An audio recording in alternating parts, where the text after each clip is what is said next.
Empezamos con la clase, es la guía de anemias, es una patología bastante compleja, la verdad que tiene un montón de patologías dentro de sí misma, pero vamos a tratar de minimizarlo y hacerlo lo más práctico posible para nosotros. Bueno, la anemia se define como la disminución de la concentración de la hemoglobina por debajo de dosis vías estándar respecto de la media para la edad, sexo, hábitat y estado fisiológico.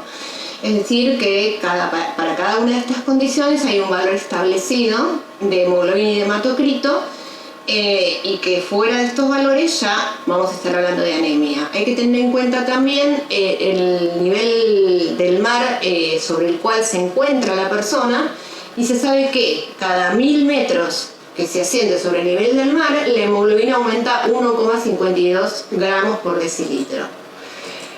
Acá hay un cuadrito que después lo pueden ver, pero en realidad lo más importante es lo que nosotros vamos a ver, que es lo de adulto, que divide los valores en mujer y varón con los desvíos estándar adecuados, estableciendo una hemoglobina en mujeres de 14 y un hematocrito de 42, y en varones hemoglobina de 16 con hematocrito de 47 como valores normales. En cuanto al diagnóstico, bueno, en general, cuando estamos frente a un cuadro de anemia, tenemos que basarnos en lo que es el diagnóstico clínico de todas las patologías. El interrogatorio, el examen físico y el laboratorio. En el interrogatorio, bueno, como ya sabemos, antecedentes, ingesta, pérdidas, cualquier cosa que nos haga sospechar que este paciente puede tener un cuadro anémico, y si pensamos en algo que puede ser congénito o hereditario, también preguntar por antecedentes familiares, ya sea en la infancia o justamente también en familiares, sobre todo de primer grado, en edad adulta. Después tenemos el examen físico, igual que en todos los casos, revisar al paciente de forma íntegra, pero básicamente basarnos en algunos síntomas que tiene el paciente, que los va a decir en el interrogatorio, como son astenia, adinamia, pérdida de fuerza para hacer las cosas, desgano, sueño, y en el examen físico eso se puede expresar como palidez generalizada, palidez de mucosas, pérdida del apetito inclusive, pueden verse signos de hemorragia, si es que la hemorragia es muy evidente, o algún antecedente que nos haga pensar en que el paciente puede tener una colección interna, por ejemplo un traumatismo, bueno, cualquiera de esas cosas. Hay que revisarlo siempre íntegramente al paciente, ver el relleno capilar, que también es importante en las uñas, que nos da un poco una idea del flujo hemático que hay. Y en cuanto al laboratorio, digamos que es lo más importante y es lo que nos va a diagnosticar y clasificar la anemia. Pedimos un laboratorio completo, al principio por ahí un hemograma, pero nunca tienen que dejar de faltar en una segunda visita eventualmente, porque a veces no queda claro de entrada que el paciente está anémico, un recuento de reticulocitos y de plaquetas, un perfil de hierro con ferremia, transferrina, saturación de transferrina y ferritina, eritrosedimentación, hepatograma, función renal, perfil tiroideo, un valor del LDH, una ortoglobina sérica. Hay miles de formas para clasificar la anemia y la verdad que es muy engorroso, pero una forma que me parece que es la más fácil es hacerlo a través de el volumen corpuscular medio, los índices hematimétricos, ¿sí? Entonces, a partir de ahí, y ahí, de acuerdo al recuento absoluto de reticulocitos, podemos clasificar de manera morfológica las anemias, ¿sí? Frente a un cuadro anémico importante, tenemos que también fijarnos si hay otro linaje celular comprometido, por ejemplo, plaquetas, glóbulos blancos, y en ese caso podemos hablar de bicitopenia o tricitopenia, y dentro de ellos hay varios síndromes, sobre todo la tricitopenia, como por ejemplo son la aplasia medular, los mielodisplásicos o la infiltración de médula ósea, entre otros más. Bueno, algoritmo de estudio, este cuadrito me parece que es fundamental tenerlo y tenerlo más o menos en la memoria. Como dijimos antes, un paciente puede tener todas las series celulares de la médula comprometida, entonces ya nos vamos a anemia con leucopenia y trombocitopenia y pensamos en infiltraciones medulares, síndromes mielodisplásicos, aplasias o fallo medular, o lo que vamos a ver en esta clase particularmente, que son las anemias propiamente dichas. Vemos los índices hematimétricos, nos vamos a encontrar con, siempre va a haber una mezcla de cosas, nada es puro, pero para facilitarlo lo mejor es ver el volumen corpuscular media, la hemoglobina corpuscular media, la concentración de hemoglobina corpuscular media y también la transferrina, ferritina, bueno, todo eso. Y en base a estos valores podemos clasificar, que es el tamaño, y se habla del tamaño básicamente de los eritrocitos, en volumen corpuscular medio bajo, que son las microcíticas, las que tienen un volumen corpuscular medio normal, que serían las normocíticas, y las que tienen un volumen corpuscular medio alto, que serían las macrocíticas. A partir de allí, dentro de las microcíticas, las principales, que es las que vamos a hablar, son la ferropénica y los síndromes talassémicos. Dentro de las normocíticas, las hemólisis poshemorrágicas, y también podemos encontrar las fases iniciales de déficit de B12 y folatos, y los trastornos crónicos como la insuficiencia renal y otras patologías crónicos o síndrome mielodisplásicos que pueden cursar con BCM normal, y las que son macrocíticas o tienen BCM aumentado. Dentro de ellas podemos encontrar las que se producen por hemólisis, las megacariocíticas sideroblásticas y también la insuficiencia medular o los síndromes mielodisplásicos. Este cuadrito me parece que está piola como para tener en la cabeza, y resumido serían esas las patologías más importantes que vamos a ver. Empezamos con las de BCM bajo. Vamos a empezar con la ferropénica. Como lo habíamos dicho antes, bueno, pedimos un laboratorio más allá de todo lo que dijimos con respecto al examen físico y el interrogatorio, y tenemos que buscar hematocrito y hemoglobina, que suelen estar bajas, ferremia baja, capacidad de transporte aumentada, porque tienen mucha avidez para transportarla, saturación de transferrina disminuida, ferritina sérica baja, que son los depósitos, medulograma, que a veces se puede hacer con coloración de PERS, vamos a ver hemosiderina y sideroblastos negativos, receptor soluble de transferrina puede estar aumentada y protoporfirina eritrocitaria libre aumentada. Esto en general no se mide, pero bueno, tenemos que saber que existen. El componente ferropénico se caracteriza porque tiene 3 etapas, o sea que no siempre vamos a encontrar todas estas cosas. Podemos tener una etapa latente o subclínica en la que el paciente prácticamente no tiene alteraciones, el laboratorio tiene mínimas alteraciones, una electropoyesis ferropénica en donde empieza a bajar el hierro y empieza a haber eritropoyesis a su vez, formación de glóbulos rojos, y la anemia ferropénica propiamente dicha, en donde ya los valores descienden en forma absoluta. Ojo en algunas situaciones especiales, como embarazadas, pacientes en diálisis o pacientes con patologías crónicas que ya pueden tener de por sí una anemia unida, digamos, a esta patología. Entonces ya los valores que los vamos a utilizar van a ser un poquitito más bajos, digamos, como estándares. Bueno, seguimos con las ferropénicas. Diagnóstico, entonces, como habíamos dicho, la sospecha clínica por el interrogatorio.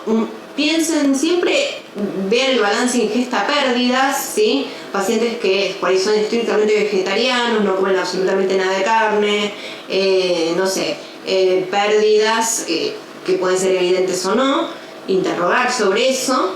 En el hemograma vamos a encontrar en general una anemia microcítica hipocrómica. La confirmación bioquímica la dan los índices hematimétricos. Cuando la anemia está establecida, el hierro va a estar bajo, la capacidad de transporte va a estar aumentada, ¿sí? Al haber poco hierro, más capacidad de transporte, la saturación va a estar baja, y la ferritina, que son los depósitos, suelen estar bajos. Si hacemos un medulograma, que puede hacerse eventualmente, lo que habíamos dicho antes, sideroblastos negativos y receptor soluble de transferrina aumentada, y la prueba terapéutica positiva es el patrón oro, ¿sí? Es porque si nosotros logramos corregir el balance negativo y positivo de hierro y mejorar la anemia con el aporte de hierro, ya está, no hay dudas, ¿sí? Estamos frente a una anemia ferropénica.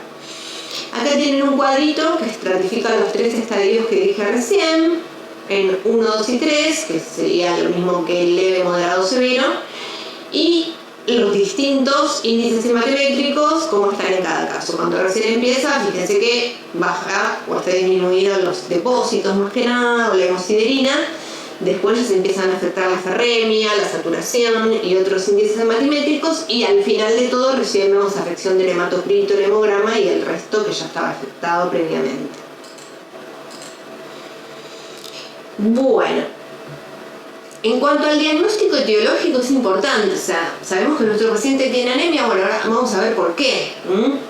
y puede ser por un aporte deficiente, y ahí busquemos causas de mala absorción, mala alimentación, enfermedades del intestino, ¿sí? Como por ejemplo Crohn, la gastritis atrófica, la enfermedad celíaca, bueno, entre otras, ¿no? Cualquier causa de pérdida, de hipoaporte. Después, pérdidas que sean evidentes o ocultas, todas las que nombramos, las principales son las digestivas, proctológicas, ginecológicas, urinarias, son las más evidentes, ¿sí? Y los requerimientos aumentados, algunos en estado fisiológico, como por ejemplo en el embarazo, ¿sí? El tratamiento se basa en revertir entonces el balance negativo de hierro y hacerlo positivo, es decir, aumentar el hematocrito y todos los índices hematométricos, y después solucionar la causa de base, porque si le damos hierro al paciente y no solucionamos la causa de base, obviamente no sirve de nada. Algunos pacientes con anemia muy leve pueden mejorar solamente corrigiendo la alimentación, por ejemplo, o si tuvieran un sangrado mínimo, deteniendo el sangrado sin necesidad de medicación oral ni de ninguna otra estirpe. Si tenemos que medicarlo, la de elección es la vía oral, y que utilizamos comprimidos de sales ferrosas, sulfato, succinato, fumarato, la que querramos, 60 miligramos de hierro elemental por comprimido o jarabe, esto es más para los chicos, y hay que tratar de darle 1 o 2 comprimidos. De esto va a depender de cada uno y va a depender de la condición del paciente y el grado de anemia que tenga. Mejor con ácido ascórbico, jugo cítrico, porque favorece mucho la absorción y alejado de las comidas.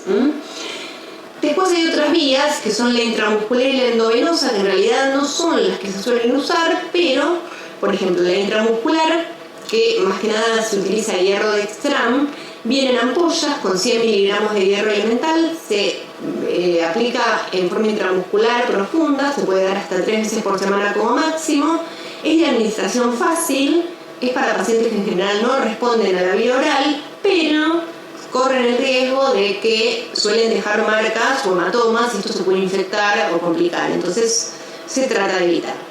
La endovenosa, que también se puede utilizar hierro dextran, vienen en ampollas también con 100 miligramos de hierro elemental, y estas necesitan ya una prueba previa de sensibilidad de hierro para que los pacientes que tienen hipersensibilidad obviamente no hagan un shock anafiláctico cuando le infundimos.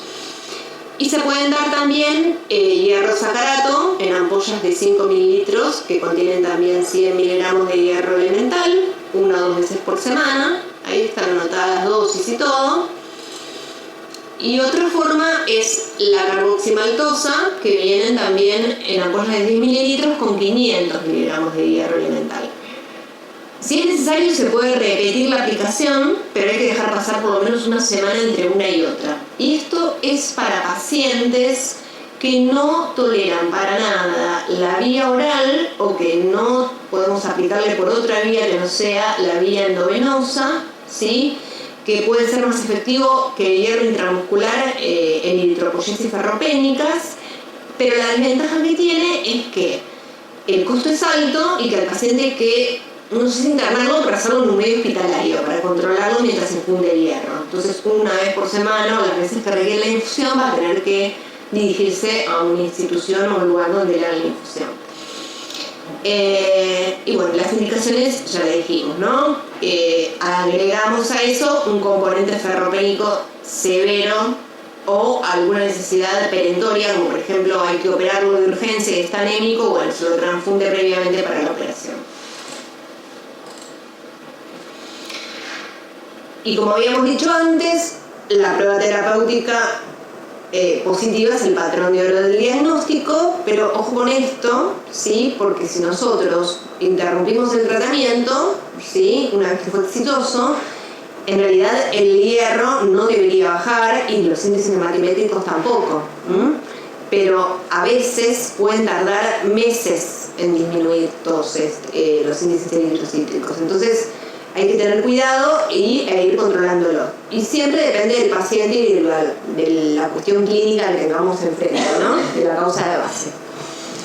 Bueno, con respecto a la respuesta al tratamiento, pueden tener una buena respuesta, pueden tener una respuesta parcial de valores, pero con mejoría prácticamente nula de índices eritrocíticos. Y en este caso no nos cabe duda que es una anemia ferropénica, seguimos hasta completar el tratamiento, o si no, otra de las causas puede ser la talasemia, si la mejoría es parcial, ¿no? Porque en realidad no requiere tanto hierro, no requiere hierro en la mayoría de los casos. O puede tener una mejoría mínima o nula, en donde la elevación de la hemoglobina es menos de 1 gramo decilitro luego de 60 miligramos día de hierro aplicado por lo menos durante 60 días. O sea, el paciente mínimamente tiene que haber tomado 60 días de hierro, porque todo el sistema de eritropoyesis lleva un tiempo determinado y recién se empieza a reflejar mínimo al mes, ¿sí? Los valores que se ven en el hemograma, con lo cual antes no sirve de nada hacer. Pero mínimo 60 días hay que tratarlo. En ese caso tenemos que fijarnos si el paciente, ¿qué pasa con el paciente? Si tiene incumplimiento parcial total del tratamiento o si es refractario al hierro oral. Y eso siempre deriva lo mismo. Pacientes que mal absorben, que tienen gastritis atrófica, se puede asociar una infección con Helicobacter pylori, gastrectomía o una cirugía bariátrica. Una vez que terminamos el tratamiento y mejoramos todos los índices hematoeléctricos del paciente y tenemos un laboratorio relativamente normal, podemos seguir con el tratamiento de mantenimiento durante 3 meses a dosis menores, ¿sí? A fin de llenar los depósitos de hierro y luego suspender y monitorear al paciente, dependiendo de la causa también. Una causa que es muy frecuente, sobre todo en las mujeres jóvenes, son las metrorragias o los periodos muy prolongados en la menstruación, en el periodo, que bueno, suelen dar anemias temporales que se pueden corregir con hierro. Esto es para las ferropénicas. Dentro de las microcíticas, entonces también englobamos en líneas generales a las talasemias y dentro de ellas hay distintos tipos. Vamos a hablar de las principales. Son hemoglobinopatías hereditarias, tienen un déficit cuantitativo de la síntesis de cadena de globina y hay un defecto genético que determina alguna modificación de la estructura primaria de la cadena de globina. Clínicamente, generalmente son pacientes leves los que son heterocigotas y moderados o severos en los casos homocigotas o heterocigotas dobles, ¿sí? O sea, es una enfermedad genética y se afectan las cadenas alfa y beta. La síntesis de esa cadena está desequilibrada. En eso se basa la patología. Fíjense que dependiendo de la síntesis de la cadena de globina que esté afectada, podemos tener la alfa, la beta y las combinadas, delta beta, delta gamma, bueno, etc. Vamos a hablar de las principales, que son la beta y la alfa talasemia, que son las más conocidas. La beta talasemia es por una mutación puntual en los genotipos beta, obviamente, en la cadena B, y pueden ser B+, digamos B positivo, que es cuando tiene disminución de síntesis de la cadena beta, o B0, cuando directamente es nula la síntesis de la cadena beta de globina. Y es genética, por defectos en alelos que determinan estas cadenas. A su vez pueden ser menores, intermedias o severas, ¿sí? De acuerdo al genotipo que tengan y también de acuerdo a la clínica. Las menores son generalmente heterocigotas y microcíticas leves, asintomáticas, sin tratamiento. Las intermedias ya son un poquito más importantes, son heterogéneas, ya tienen una anemia leve a severa o moderada, que en general suelen ser no transfusión dependientes, y ya la talasemia mayor, que ya son los homocigotas o los heterocigotas dobles, ya requieren transfusiones, pero esto generalmente se produce más en la edad, en la niñez, en los chicos menores a 2 años, no tanto en los adultos. Pero bueno, puede haber casos. En el caso de las alfa, lo mismo. El gen que está alterado es el gen alfa. Y también la severidad va a depender de si la síntesis de la cadena alfa está disminuida o es nula.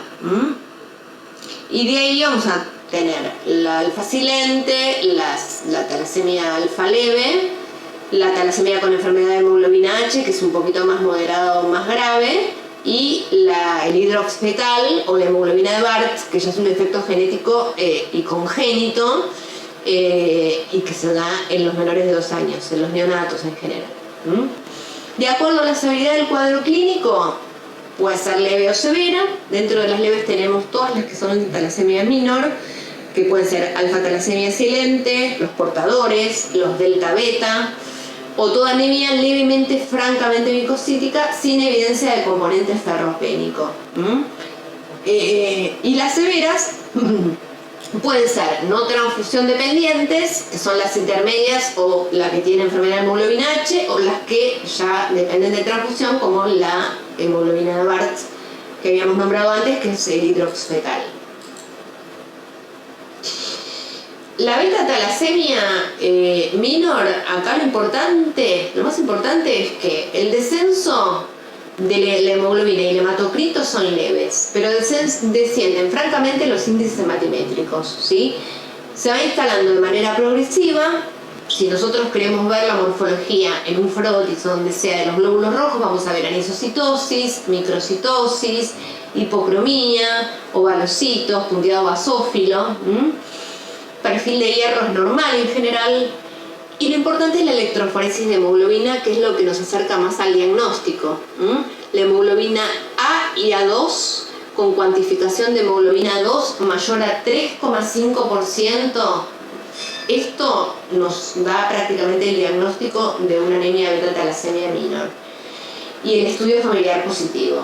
El estudio genético, siempre tenganlo en la cabeza, es lo más importante. Pero bueno, con estos datos ya nos podemos orientar.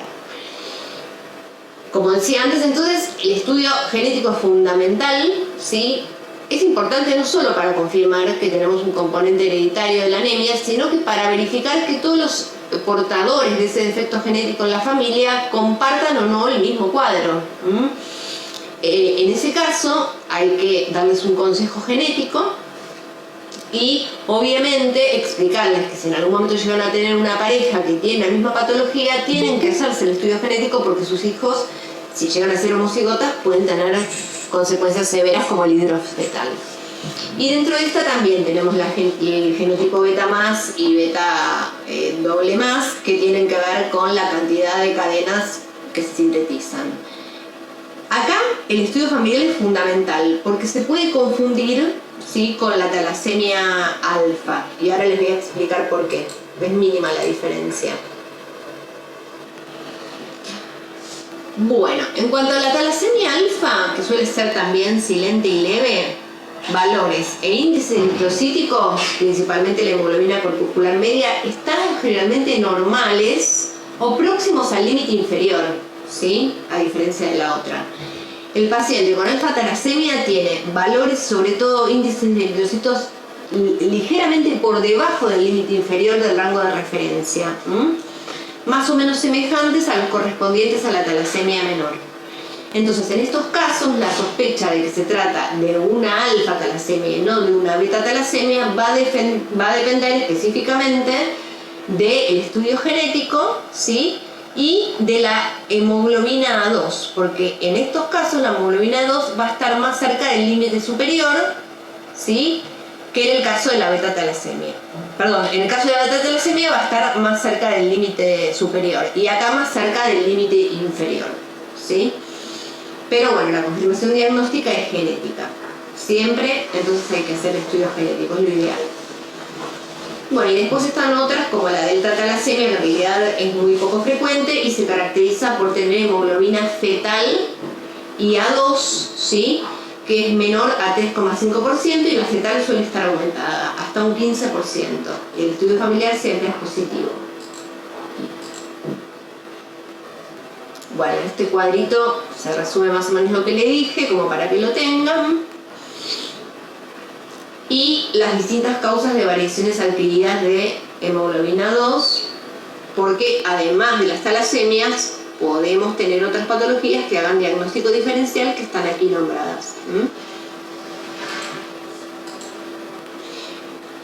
Bueno, diagnóstico molecular, entonces vuelvo a insistir, siempre lo más importante y siempre consejo genético para la planificación familiar. En cuanto al tratamiento, ¿qué es lo que le damos a una talasemia? Hierro en general no. ¿Sí? Son pacientes que no necesitan hierro por lo general. A veces la talasemia se puede digamos, puede tener un componente ferropénico, y eso es más que nada en pacientes que tienen situaciones fisiológicas sobre todo, o algunas patológicas, pero sobre todo situaciones fisiológicas de mayor necesidad de hierro, que son el segundo y tercer trimestre del embarazo el ejemplo clave. Si no, todas se tratan con ácido fólico. En general, las leves o las menores no necesitan ni siquiera tratamiento con ácido fólico o folínico, o sea, con comprimidos, sino que se suplementa con la dieta. Pacientes que comen, por ejemplo, suficiente cantidad de verdura, frutas crudas y todo lo que contenga ácido fólico, no necesito medicarlo. Ahora, en casos en que los requerimientos estén aumentados, como en el embarazo o en infecciones, o si al paciente no tengo que operar y requiere una internación, conviene siempre darle comprimidos de ácido fólico, y de acuerdo al valor de hematocrito y hemoglobina que tengan, entre 1 a 5 miligramos por día, generalmente es suficiente para corregir estos valores.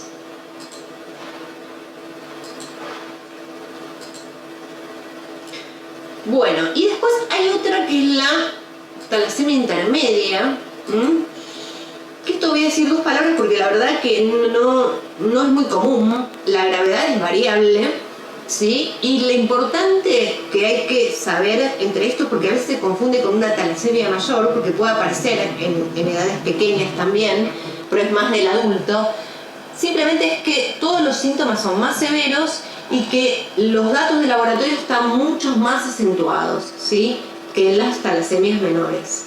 Sí, pero más que nada para tener la diferencia con la talasemia mayor, que claramente en los adultos es raro verla, porque es en menores de 2 años que se suele producir. Bueno, ahí tienen otro cuadro comparativo. Y en cuanto al tratamiento, más allá del ácido fólico, en este caso en particular, a veces requieren transfusiones si la anemia es muy profunda. En otros casos es esplenectomía, porque recuerden que estos glóbulos rojos son defectuosos, suelen ser fagocitados y a veces se quedan reservados en el vaso, entonces a veces la esplenectomía puede llegar a utilizarse. No es un tratamiento que sea demasiado efectivo, pero bueno, es una de las opciones. Tratamiento quelante de hierro, hidroxiurea o directamente trasplante de médula ósea en los casos más graves. Los nombro nada más, no es para que lo sepan, sino para que sepan que existen. En cuanto a las anemias, ahora nos vamos a las que tienen volumen corpuscular normal. Tenemos las hemorrágicas, las poshemorrágicas mejor dicho, que se caracterizan por cualquier anemia posterior o seguida de un sangrado. El sangrado puede ser evidente o no. Si es evidente, bueno, obviamente el paciente lo va a referir, lo vamos a ver nosotros, y va a haber depresión importante de glóbulos rojos y anemia en forma aguda. Entonces, en general hay que actuar de manera rápida con estos pacientes, y las vías de pérdida generalmente suelen ser bien visibles: digestivas, hemorragias digestivas, ginecológicas, traumatológicas por accidentes, fracturas, lo que sea, o de cualquier otro órgano que produzca visualización externa, ¿sí? Y después puede haber sangrados internos en cualquier órgano de la economía, pero tenemos que pensarlos también, porque a veces en colecciones, en el peritoneo, en el tórax, con traumatismos, lo que sea, que provocan una anemia por formación de tercer espacio bastante aguda, y estos pacientes ya requieren una intervención más importante. En general hay que internarlos, ¿sí?, porque el descenso del hematocrito suele ser brusco en el laboratorio. Los índices hematométricos en general están conservados porque no da tiempo a que se empiece a producir eritropoyesis. Y tengamos en cuenta que el tratamiento siempre, por lo general, va a necesitar transfusión de glóbulos rojos, ¿sí? Y obviamente detener el sangrado o la causa de base. Otras que cursan con BCM normal es la anemia de la inflamación o de los trastornos crónicos. Importante para esto es tener el concepto de que es una anemia en general leve, que se va instalando en forma muy progresiva, a veces puede ser moderada. Siempre, o la mayoría de las veces, es normocítica, a no ser que se agregue un componente ferropénico, pero por lo general son normocíticas. Y más que nada están asociadas a patologías autoinmunes como el lupus, la artritis reumatoidea, patologías de índole infecciosa o neoplásicas. Hay un componente inflamatorio muy importante y de ahí es donde vamos a ir viendo todo lo que pasa, ¿sí?, en estas anemias y por qué vemos lo que vemos o encontramos lo que encontramos en el laboratorio. Y tiene dos mecanismos fisiopatológicos importantes. Uno es la hiperhemólisis, que juega un rol mínimo en esto, y el otro es el freno de la eritropoyesis. Esto sí es importante. ¿Por qué? Porque no se generan glóbulos rojos nuevos. Entonces la menor producción de eritropoyetina, inducida por todos los elementos y todos los factores inflamatorios que se liberan al torrente sanguíneo, como son las interleuquinas, el factor de necrosis tumoral alfa, etc., hasta incluso los interferones, hacen de que se frene, ¿sí?, en la médula la eritropoyesis. Y esto es importante para el diagnóstico. Esto genera a su vez secuestro de hierro porque hay otros elementos que también participan en la inflamación, como es la hepcidina, que está regulada por la interleuquina 6, la ferroportina, ¿sí?, son internalizadas, son degradadas en las células que la expresan, principalmente enterocitos y macrófagos, impidiendo la exportación de hierro desde las células hacia el plasma. Entonces el hierro queda como capturado o secuestrado. Además, la lactoferrina liberada de los neutrófilos va a captar también con mucha avidez el hierro sérico y lo va a entregar a los macrófagos, donde la síntesis de ferritina, que es un reactante de fase aguda importante, va a estar aumentada para almacenar ese hierro de depósito. Entonces, vean cómo en todas estas patologías crónicas, todos estos que son índices inespecíficos, sobre todo la ferritina, pero que son índices de inflamación, van a estar aumentados, ¿sí? Y siempre, o por lo general, son normocíticas. Bien, entonces cuando vemos que hay freno de eritropoyesis, pensamos también en este tipo de anemia. No siempre ambos mecanismos están presentes en el paciente y no es infrecuente encontrar un paciente con freno eritropoyético inflamatorio con perfil de hierro normal o con un perfil de hierro propio de componente inflamatorio pero con valores eritrocíticos y recuento de reticulocitos normales. Es decir, que se puede combinar todo en realidad. Pero bueno, nos quedamos con el concepto más importante.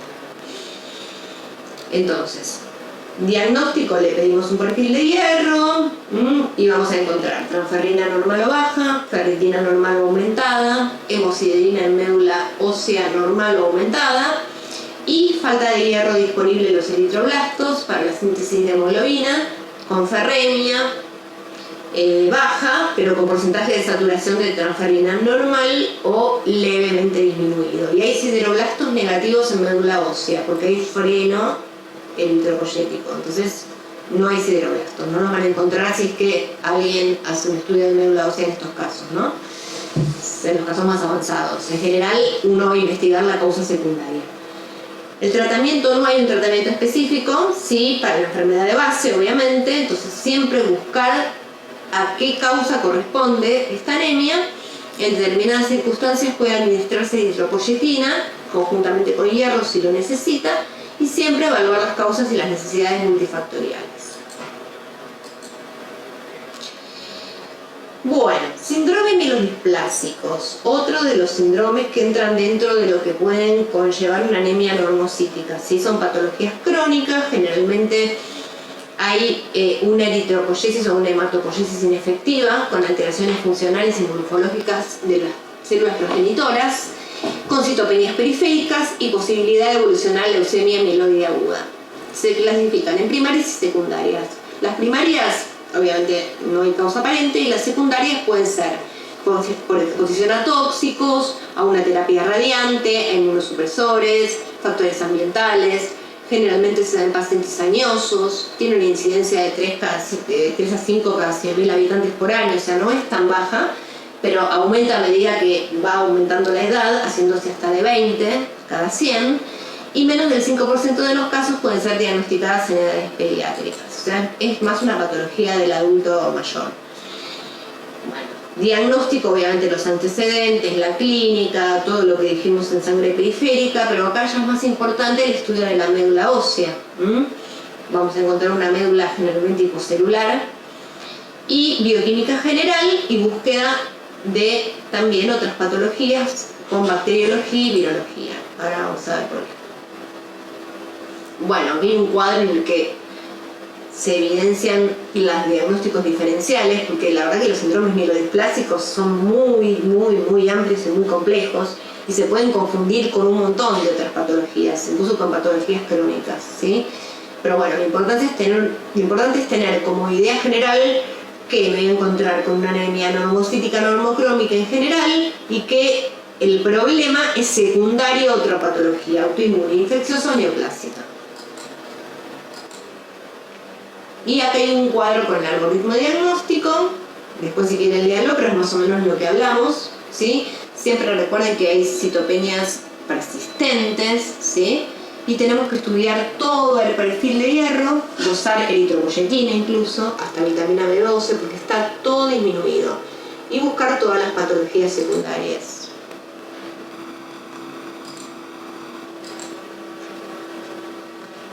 Bueno, dentro de ellas, simplemente 3 palabras sobre los 3 principales síndromes mielodisplásicos. Una son las neoplasias mieloides relacionadas a tratamientos. ¿Por qué se las llama así? Porque están justamente asociadas al uso de agentes alquilantes como mostazas nitrogenadas, nitrosureas, ciclofamida, busulfamo y otras drogas, inhibidores de topoisomerasa, radioterapia. El pronóstico a largo plazo es desfavorable para cualquier tipo de estos síndromes mielodisplásicos, con un riesgo mayor de muerte y un 30% de los casos evoluciona una leucemia mieloide aguda dentro de los 5 años. Así que a estos pacientes que estuvieron expuestos a estas sustancias, ya sea por exposición laboral o por tratamientos de otras patologías, con radio, quimioterapia, hay que seguirlos de cerca, con hemogramas bastante frecuentes.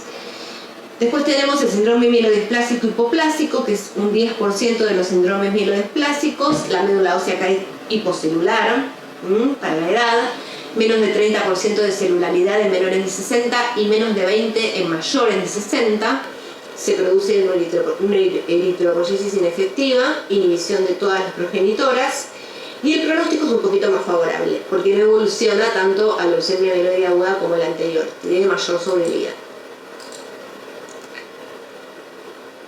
Las alteraciones citogenéticas son útiles para orientar el diagnóstico de síndrome mielodisplásico. O sea, siempre hay que hacer estudios genéticos en estas patologías. No lo vamos a tratar en este apartado, pero sépanlo.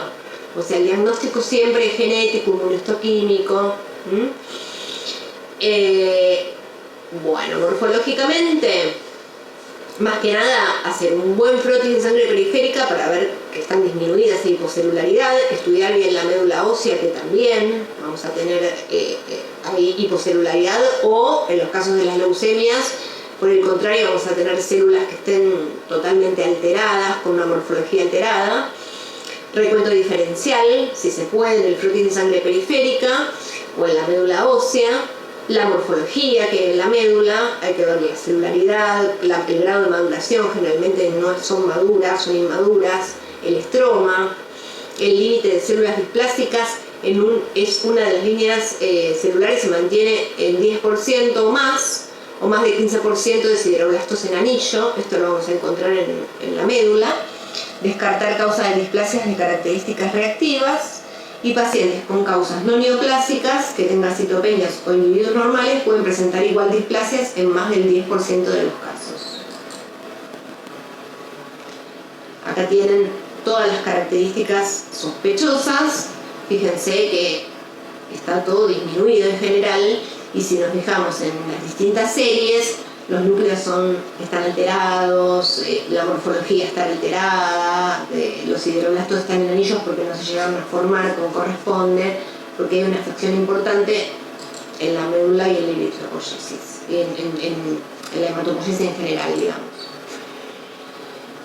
Bueno, hay estudios histopatológicos.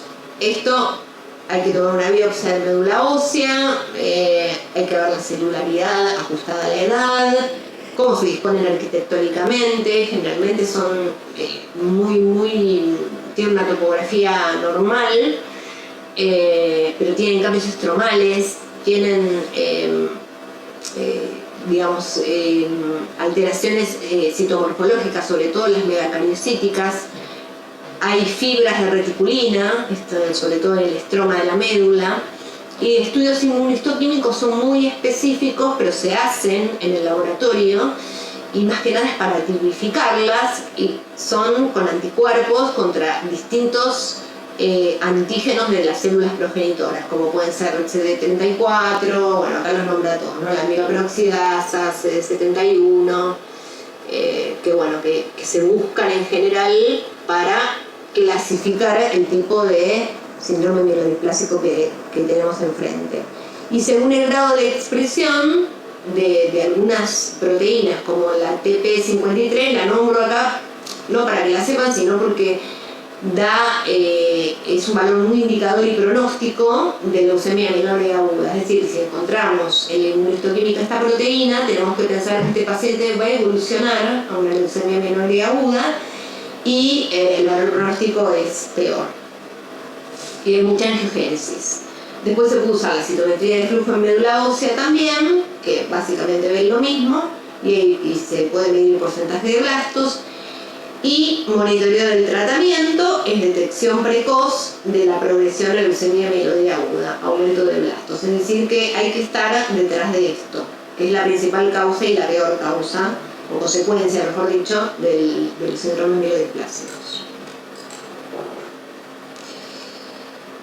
Bueno, acá vuelve a hacer hincapié en la médula ósea, recuerden. Esto ya es repetitivo. Vamos a la próxima diapositiva. Tratamientos. Acá, más que nada, en los de bajo riesgo, que son los que podemos llegar a ver con más frecuencia nosotros. Igual esto en general lo tratan los hematólogos, no nosotros como clínicos, pero bueno, tenemos que saber diagnosticarlo y saber pensarlo también. Y en estos casos, más que nada hay que ir controlando al paciente, observándolo a lo largo del tiempo. A veces requieren transfusiones, a veces cuando no responden a la transfusión se da eritropoyetina o hipometilantes, ¿sí? Como son por ejemplo la satioprina, que es uno de los que más se usa, pero tienen un nivel de evidencia 2A. Y en algunos casos hay recomendaciones para trasplante alogénico de médula, en los casos que son más graves. Y para elegir el paciente tenemos que buscar aquellos que tengan una expectativa de varios años, ¿sí? Porque estos se van a beneficiar en postergar el trasplante hasta que se profundicen bien o hasta que se produzcan bien las citopenias, el aumento del número de blastos o se presente la progresión citogenética. Y en pacientes jóvenes que debutan sin alteraciones citogenéticas ni blastos en sangre periférica, pero con citopenias muy importantes o que son refractarios a todos los demás tratamientos, entonces ahí podemos llegar a pensar en hacer un trasplante alogénico, y para eso hay que tener un estudio de histocompatibilidad con algún familiar siempre. Bueno, y las de alto riesgo, siempre trasplante de células hematopoyéticas. En la mayoría de los casos no suelen tener buen pronóstico, tampoco suelen tener buena respuesta a este tratamiento, ¿sí? Y en el caso que no respondan al trasplante, que ya es como la de máxima, digamos, el tratamiento de máxima importancia, podemos dar un tratamiento alternativo con azacitidina o decitabina, ¿sí? Que son drogas que se usan para estos casos. Y también está la opción de la quimioterapia, sobre todo en pacientes que no se pueden trasplantar y son jóvenes y tienen todavía posibilidad de vida. Pero la verdad es que, bueno, esto ya es más avanzado y lo va a manejar el oncólogo o el oncomatólogo. Bueno, acá menciono un poquito de la quimioterapia, con citarabina y antraciclina, ¿sí? Pero bueno, para que lo sepan nada más. Y por último pasamos a las anemias con volumen corpuscular medio elevado. Y dentro de estas tenemos las anemias hemolíticas, que pueden ser por diversas causas, ahora vamos a ver, y otras más que vamos a mencionar luego. Las hemolíticas se pueden clasificar en corpusculares, que la mayoría son hereditarias por trastornos de la hemoglobina, o por trastornos de la membrana, algunas enzimas, o pueden ser inmunes o no inmunes, ¿sí? Y la hemólisis puede estar compensada, descompensada o parcialmente compensada. Cuando están compensadas es porque la destrucción, hay un aumento de destrucción con excelente capacidad de la médula para regenerar, ¿sí? Cuando están descompensadas, ya la destrucción de los glóbulos rojos sobrepasa la capacidad de la médula, y en las parcialmente descompensadas, la médula ósea es capaz de formar glóbulos en cantidad como para que el paciente presente anemia sin llegar a requerir una transfusión. Dentro de las hemolíticas, para poder estudiarlas, bueno, lo mismo de siempre, anamnesis. Clínicamente busquemos una anemia que en general suele ser aguda, en general, pero también puede ser crónica o puede recidivar, ir y venir. La intensidad puede ser variable. Se asocia a reticulocitosis porque obviamente los reticulocitos aumentan frente a la destrucción eritrocitaria. Puede haber ictericia, puede haber esplenomegalia, puede haber hemoglobinuria por pérdida de hemoglobina por orina, litiasis vesicular múltiple o signos de hiperplasia de médula ósea, ensanchamiento de los espacios intratrabeculares con imagen de ribete en cepillo. Pruebas generales de laboratorio. A estos pacientes lo que sirve, ¿sí?, para estudiar un proceso hemolítico es el hemograma con recuento de reticulocitos, observar en sangre periférica un frotis, ¿sí?, para ver también los glóbulos rojos, y pruebas indicativas de hemólisis intra y extravascular, y así las vamos a clasificar. Y las pruebas especiales, la más importante es la prueba de Coombs, ¿sí?, directa, que es indispensable en presencia de anemia hemolítica para la identificación de anemias inmunes.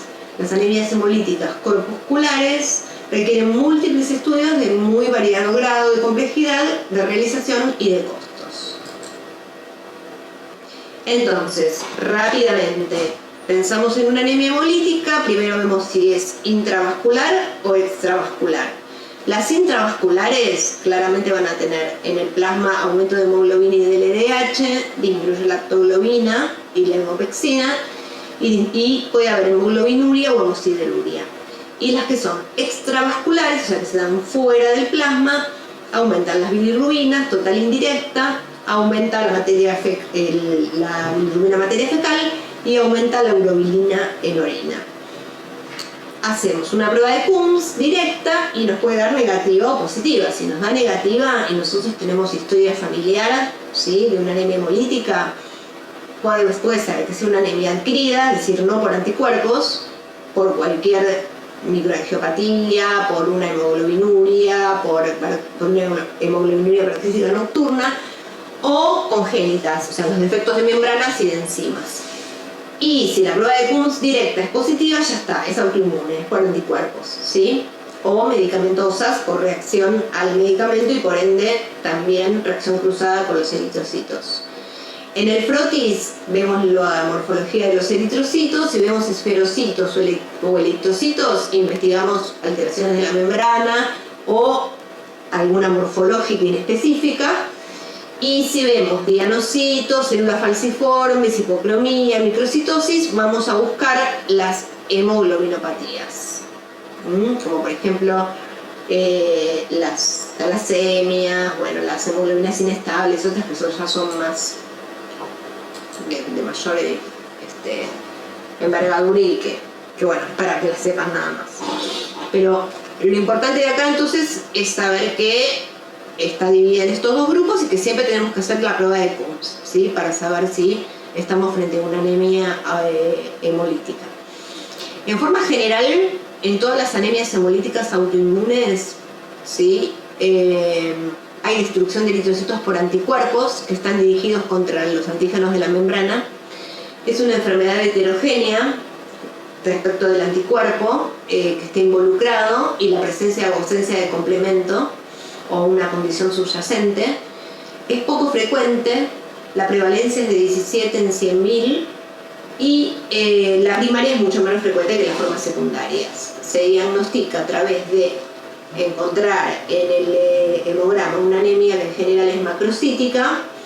Hay reticulocitosis porque justamente la ruptura de los glóbulos rojos hace que los eritrocitos aumenten, leucocitosis con neutrofilia, excepción de los síndromes proliferativos leucémicos, plaquetas normales, aumento del LDH, puede haber bilirrubina indirecta aumentada, aptoglobina disminuida.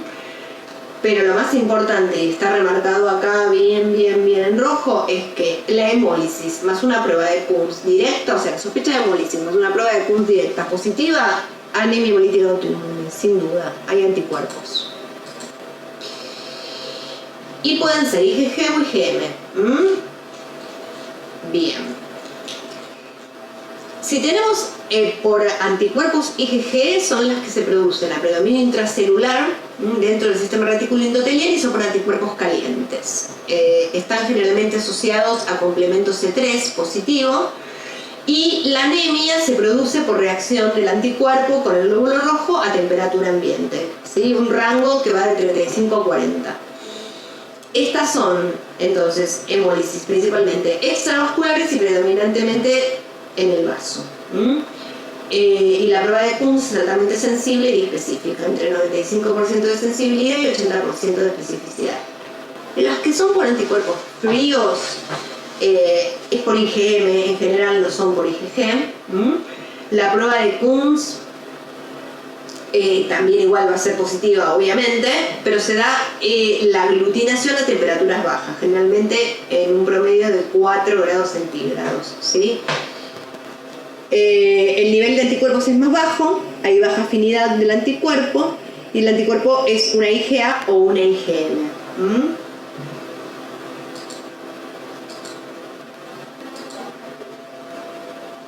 Perdón. Bueno, y acá tienen el algoritmo, que es lo que estuvimos hablando recién. Recuerden siempre el IgG asociada a anticuerpos calientes, y la IgM o IgA a fríos. Y acá lo que menciona es que estos pacientes siempre hay que seguir estudiándolos para buscarle en general una causa secundaria. Ahora les hago 2 comentarios al respecto.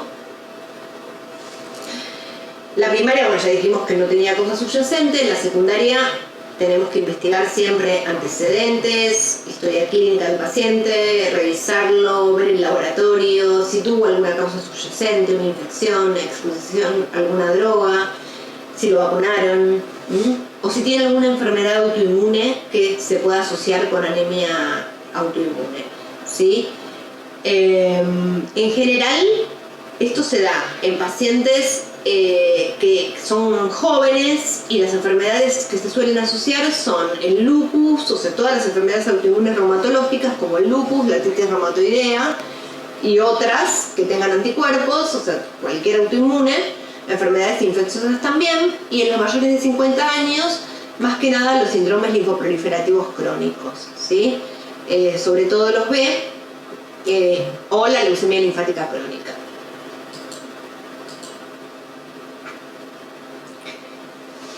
Bueno, en cuanto al diagnóstico, buscamos, como dijimos, marcadores de hemólisis, prueba de Kuhn positiva, un laboratorio bien completo, como habíamos dicho antes, con reticulocitos aumentados, LDH, creatinina, pedimos una función renal, un hepatograma, ¿sí?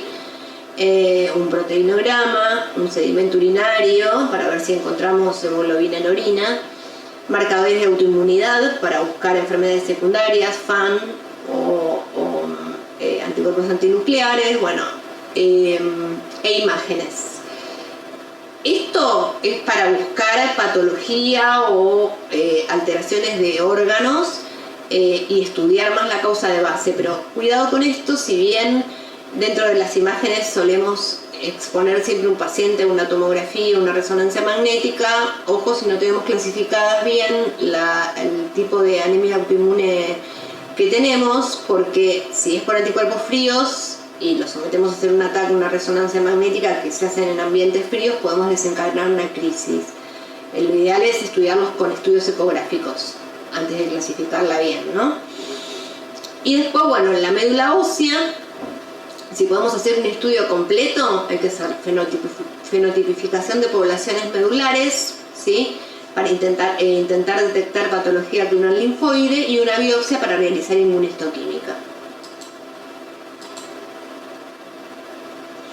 Y el tratamiento, como medidas generales, dijimos, y sabemos que ya es por anticuerpos fríos, obviamente mantener el paciente en un ambiente, temperatura ambiental o más, calentarlo, podemos infundirlo con soluciones calientes por vía parenteral.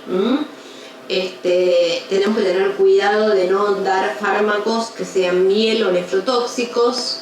Es conveniente siempre administrar ácido fólico en dosis de 5 a 10 miligramos diarios por vía oral. Después, el tratamiento de excelencia siempre son los corticoides, y son los que se usan de primera línea, sobre todo la metilprednisolona, entre 1 o 2 miligramos kilo día. Se puede dar por vía oral en una sola toma diaria. Y en general suelen responder, ¿sí? El beneficio se debe a que hay una disminución de todos los factores que actúan justamente en este mecanismo. Los corticoides además son linfocitolíticos y disminuyen la síntesis de inmunoglobulinas. Pero este efecto se ve con el pasar de los días o más adelante. En principio es como para detener la hemólisis. Y los resultados de laboratorio, tenemos que tratar de mantener o mejorar los valores de hemoglobina, mantener y mejorar los valores de reticulocitos y disminuir las eritropatías y las anemias y la anemia hemolítica en sí, ¿no? Ese es el objetivo principal. Y después hay otras líneas de tratamiento, si no responden a los corticoides, que en realidad son lo principal, que son la eritropoyetina,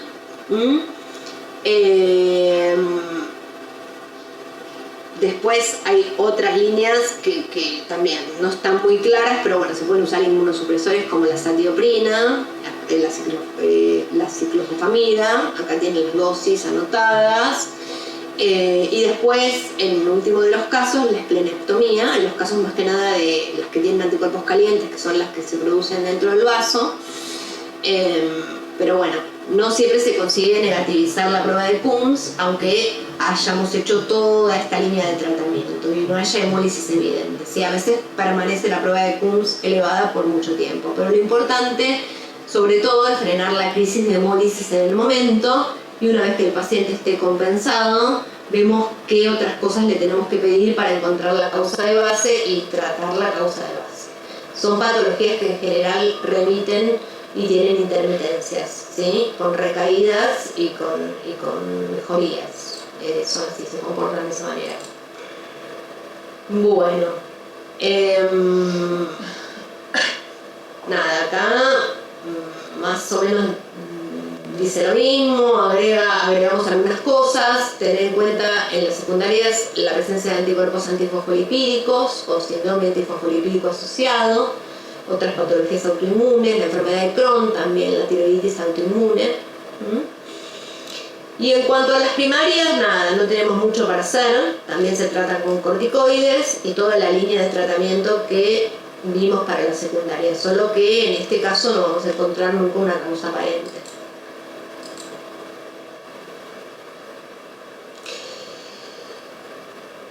Bueno, esta la pasamos. Conclusión. Entonces, prueba de Coombs positiva es clave, fundamental diagnóstico diferencial entre anticuerpos fríos y calientes para poder hacer un buen abordaje terapéutico. 50% son secundarias, o sea, la mitad, y constante y de constatarse una enfermedad autoinmune, iniciar con corticoides, ¿sí? Como tratamiento. Y las anemias hereditarias, que son otras de las anemias que son macrocíticas, generalmente son las que se producen por membranopatías. Acá están descritas, pero yo les voy a nombrar porque la realidad es que no son cosas que vemos nosotras, que pueden ser la esferocitosis, que es un defecto en la membrana. El diagnóstico se hace justamente viendo esos esferocitos en el frotis, ¿sí? Se da generalmente en lactantes o en niños mayores, pero es rara en la adultez. Y el diagnóstico se hace con un laboratorio general, con todos los índices hematimétricos que están habitualmente por encima de lo normal, y viendo los esferocitos en el frotis de sangre periférica. Eso es lo más importante.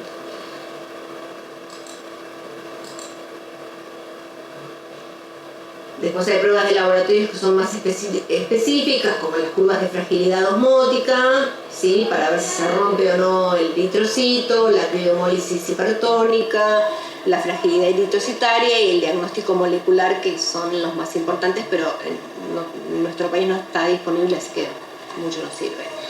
Y después las otras patologías que tenemos son los defectos enzimáticos, ¿sí? Que también son anemias crónicas, se caracterizan por tener cuerpos de Heinz en sangre periférica, son anemias hemolíticas asociadas con otros desórdenes congénitos. Hay defectos en enzimas, las principales son la de la glucosa 6-fosfato deshidrogenasa y piruvato-quinasa.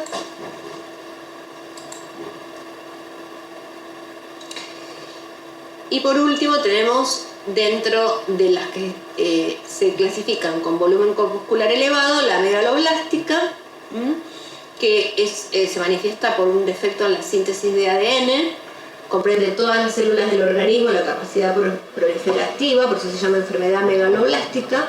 El diagnóstico hay que hacerlo de forma rápida, sobre todo buscar en médula ósea, epitelios mucosos y gónadas, ¿sí? La síntesis defectuosa de ADN conduce a la activación de apoptosis y a la hemólisis intra y extramedular, causantes de hematopoiesis inefectiva y del acortamiento de la sobrevida eritrocitaria propia de esta afectación. En general, tenemos que buscar las causas más importantes. Sepan siempre que es el déficit de vitamina B12 y el déficit de folato, que puede ser adquirida o puede ser congénita. La primera, o sea, la adquirida es la más frecuente. Generalmente hay mutaciones y polimorfismos genéticos, y las que son primarias se dan más que nada en los niños.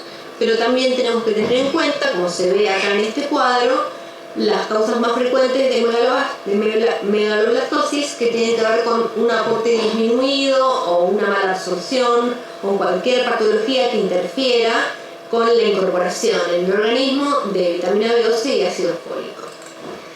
Secundariamente a esto, bueno, nos encontramos entonces con una anemia megaloblástica, los déficits de la anemia, y tenemos que ir a buscar las causas. Y acá tenemos principalmente las manifestaciones clínicas que pueden dar estas anemias, que básicamente se relacionan con las anteriores, con cualquier tipo de anemia, digamos, sobre todo con la sarcopénica, pero hay cosas que son muy importantes o que son más distintivas. Por ejemplo, muchos síntomas digestivos, por las alteraciones en la absorción, cuadros de diarrea, eso es importante. Y bueno, y después alteraciones neurológicas, como puede ser la ataxia, alteraciones de la sensibilidad, porque como saben la vitamina B12 actúa, ¿sí?, en la formación de mielina y bueno, puede producir todos estos daños y llevar incluso hasta daños neurológicos y psicosis. Bueno, acá, para esto anterior ya lo comentamos, en el frotis se van a ver macrobalocitos con punteado basófilo, que son los cuerpos de Follioli, y anillos de Cabot, ocasionalmente son megalocitos y neutrófilos hipersegmentados. Y en algunos casos puede haber también leucopenia o trombocitopenia. Y la médula ósea es hipocelular con hiperplasia eritroide megaloblástica. Bueno, la eritropoyesis, los megaloblastos se caracterizan porque tienen un tamaño muy grande y tienen un núcleo que es asincrónico, poco maduro, y la relación entre núcleo y citoplasma también es bastante alterada. La granulopoyesis también se ve alterada, hay metamielocitos gigantes en la médula, todo porque no se llegan a formar por el déficit de vitamina B12 y ácido fólico. Y el hierro de depósito siempre está aumentado. Pasamos a la otra. Esperen que está medio lento esto. Bueno, nada, esto es para que lo tengan, los datos de laboratorio que van a encontrar en cada una, si predomina déficit de B12 o déficit de ácido fólico. Y las afecciones, ¿sí?, que ya las nombramos. Básicamente digestivas y enfermedades neurológicas. Tratamiento siempre apuntar a prevenir las complicaciones graves como la insuficiencia cardíaca, la hipopotasemia, alteraciones neurológicas psiquiátricas, después corregir la anemia, la leucopenia, la trombocitopenia si la hay, minimizar y lograr la curación de las alteraciones o afecciones que causan esta patología, o sea, ir a buscar la patología de base y dar las vitaminas si se necesitan. A veces necesitamos dar ácido fólico, sobre todo ácido folínico, en pacientes que no se alimentan bien o en pacientes que tienen alteración de la absorción, y otras veces no es necesario, ¿sí? Y bueno, las dosis es, como habíamos dicho antes, hasta 5 miligramos de vitamina, perdón, hasta 5 miligramos de ácido fólico, de 1 a 5, dependiendo el cuadro del paciente. Lo máximo son 15 miligramos cuando se dan por ampollas o en vía endovenosa. Y bueno, y una de las cosas que es importante, que la remarco acá, es la anemia perniciosa, porque nunca la pensamos, pero recuerden, cuando estamos frente a una anemia megaloblástica, más allá de la típica mala absorción, que es en lo que primero solemos pensar, pensemos en la gastritis atrófica con anemia perniciosa, que es la que tiene alteración en las células parietales del estómago, entonces no permite que se exprese el receptor de la absorción de vitamina B12 y folato, sobre todo de vitamina B12, ¿sí?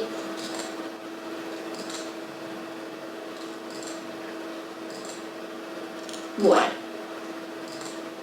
esto ya lo dijimos, entonces suplementar bien con la alimentación, suplementar con las vitaminas necesarias, ojo en las poblaciones de riesgo, ojo en los ancianos, ojo en las embarazadas, ¿sí?